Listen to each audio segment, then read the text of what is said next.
Me sorprende que logré subir 3 vídeos en esta semana. Al parecer ando más activo, ¿no lo creen? Y bueno, comencemos.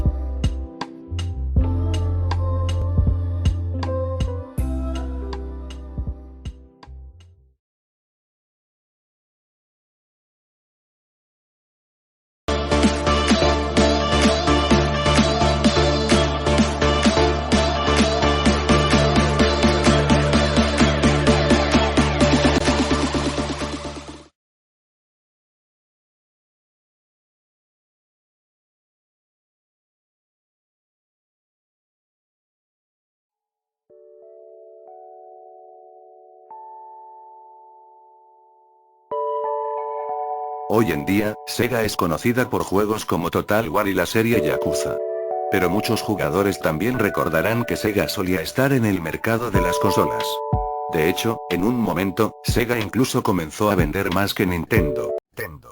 O sea, Sega ganaba más plata, y estaba en el trono, por solo decirlo. Algunas de las consolas de la compañía fueron fracasos abyectos, otras fueron éxitos y algunas simplemente no fueron entendidas o respetadas en ese momento, pero han pasado a ser muy apreciadas en retrospectiva.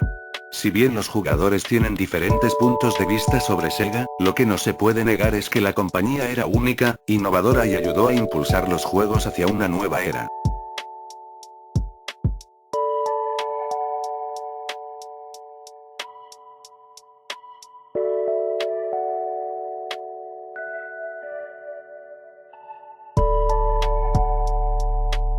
SG-1000. Fácilmente la menos conocida de todas las consolas Sega convencionales, la SG-1000 fue la primera gran incursión de la compañía en el mercado de las consolas. El SG-1000 se lanzó solo en la región del Pacífico, centrándose principalmente en Japón, Taiwán, Australia y Nueva Zelanda. Se lanzó el 15 de julio de 1983, el mismo día que Famicom de Nintendo. El SG-1000 pasó prácticamente desapercibido, incapaz de competir con el gigante que era Nintendo, pero le dio a Sega una experiencia muy necesaria en el mercado de los juegos domésticos. Sega aprendería del SG-1000 y haría mejoras para su próxima consola.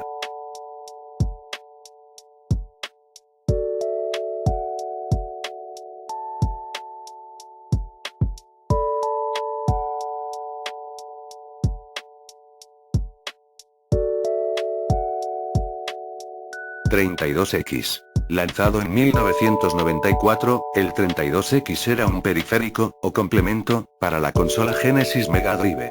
Si bien el Genesis era de 16 bits, la adición de 32X permitiría a los jugadores jugar nuevos títulos que eran de 32 bits, lo que significa que tenían mejores gráficos y una jugabilidad más fluida. El problema fue que Sega intentó lanzar el 32X junto con su nueva consola Saturn de próxima generación en Japón, y solo 5 meses antes del lanzamiento de Saturn en Norteamérica. Debido a esto, los desarrolladores se centraron en los juegos de Saturn en lugar de los títulos 32X, lo que le dio al periférico una biblioteca de juegos patéticamente pequeña de solo 40 títulos. Además de eso, el 32X necesitaba su propio cable de alimentación y un cable que se conectara al Genesis Mega Drive, que también tenía su propio cable de alimentación, lo que conducía a una máquina desordenada y hambrienta de energía que requería mucho espacio y tomacorrientes abiertos.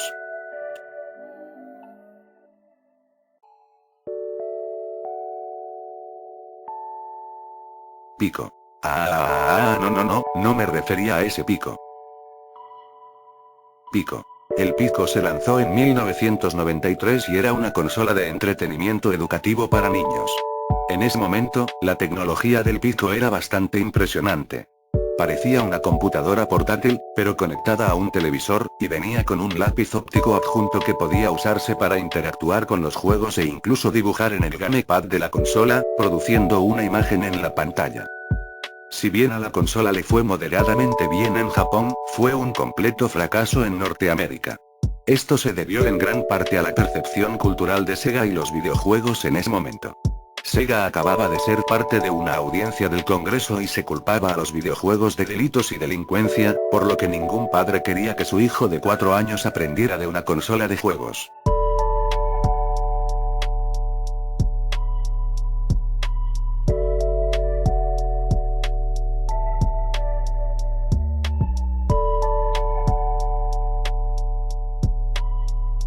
Game Gear. En 1990, Sega lanzó su primera, y única, consola portátil, Game Gear. Fue diseñado para competir directamente con Game Boy de Nintendo, y Sega sintió que tenía un ganador. A diferencia de la pantalla aburrida de Game Boy, que parece una calculadora, Game Gear estaba a todo color y con luz de fondo, lo que te permite jugar en la oscuridad. Incluso tenía periféricos geniales como un sintonizador de televisión y una lupa de pantalla. Sin embargo, Game Gear también tuvo sus inconvenientes. Su enorme cantidad de energía rápidamente le quitó la vida a las baterías, la consola requería 4 a la vez, y no era tan portátil como la Game Boy. Era voluminoso, largo y pesado. Los cartuchos del juego también eran más grandes que los de Game Boy.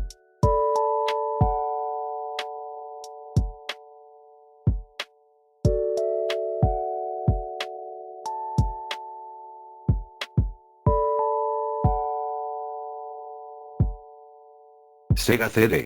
Antes de que se lanzara el 32X, el Genesis Mega Drive recibió su primer periférico en 1991 con el CD de Sega.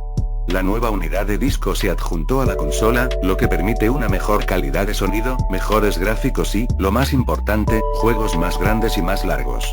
Desafortunadamente, muchos juegos lanzados para el periférico eran juegos FMV, Full Motion Video, de mal gusto que se reproducen como películas interactivas.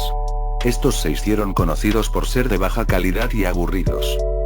Sin embargo, el CD de Sega también vio algunos títulos sobresalientes en su biblioteca, muchos de los cuales fueron aclamados por la crítica y ahora son posesiones preciadas para los jugadores retro. Juegos como Sonic CD, la serie Lunar, Snatcher y Art of the Alien se convirtieron en clásicos famosos.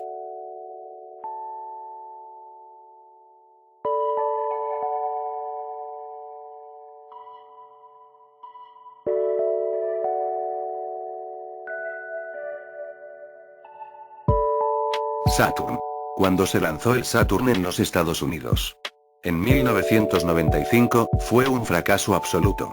Sega pensó que el futuro de los juegos sería una continuación de lo que era en la era Genesis SNES. Desplazamiento lateral 2D, puertos arcade y juegos de rol basados en fantasía.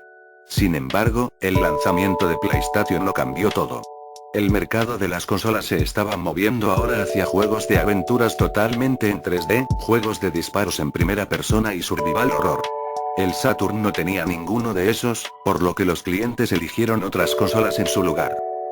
Esto no significa que el sistema fuera malo, sino simplemente incomprendido. De hecho, Saturn tenía toneladas de juegos muy elogiados, como Knights into Dreams, Clockwork Knight, Dragon Force y la franquicia Panzer Dragoon.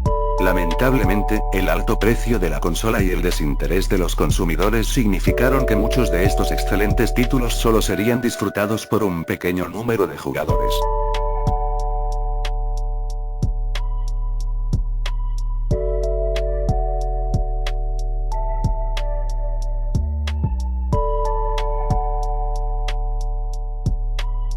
Master System. Después del fracaso del SG-1000, Sega aprendió bastantes lecciones. En 1986 sacaron su nueva consola, Master System. Este dispositivo de 8 bits finalmente estuvo a la par con Nintendo y se convirtió en el primer movimiento realmente competitivo de Sega en las crecientes guerras de consolas. También fue la primera vez que Sega lanzó juegos que se volverían famosos y consolidarían a la compañía en la historia de los videojuegos para siempre. Tanto Space Harrier como Phantasy Star se lanzaron por primera vez en Master System y demostraron que Sega podía producir juegos excepcionales. La consola tuvo un éxito generalizado en Europa, y especialmente en Brasil, donde el Master System todavía se vende hasta el día de hoy.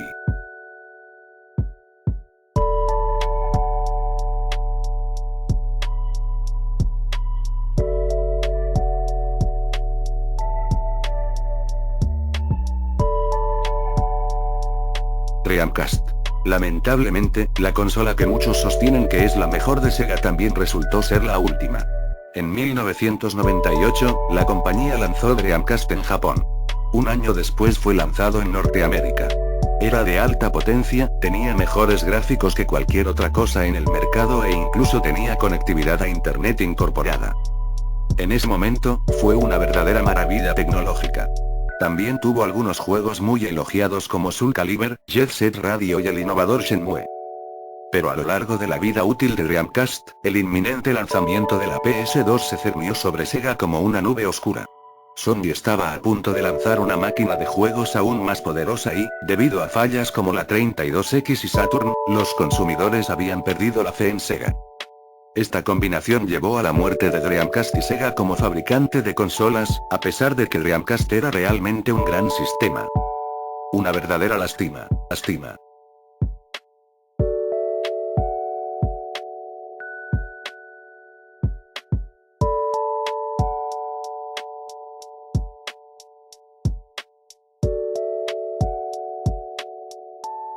Genesis Mega Drive. Lanzada como Genesis en Norteamérica y Mega Drive en todas partes, esta consola de 16 bits fue la mayor victoria en la historia de Sega.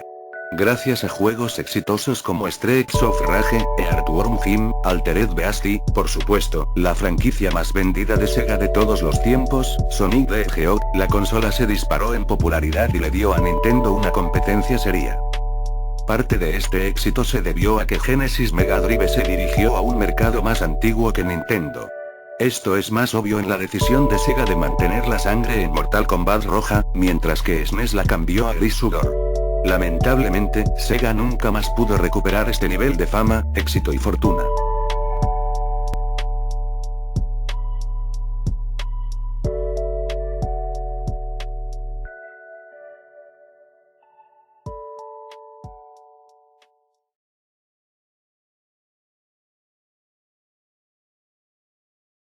Bueno, espero que les haya gustado el vídeo. 3 vídeos, casi 2 semanas es muy agotador. Me voy a tomar un descanso, porque si me quedo más tiempo en la pantalla del computador, es más que obvio que me quedaré ciego. No piensen que me voy a morir otro medio año, porque luego regresaré con más vídeos en el futuro, y bueno. Adiós.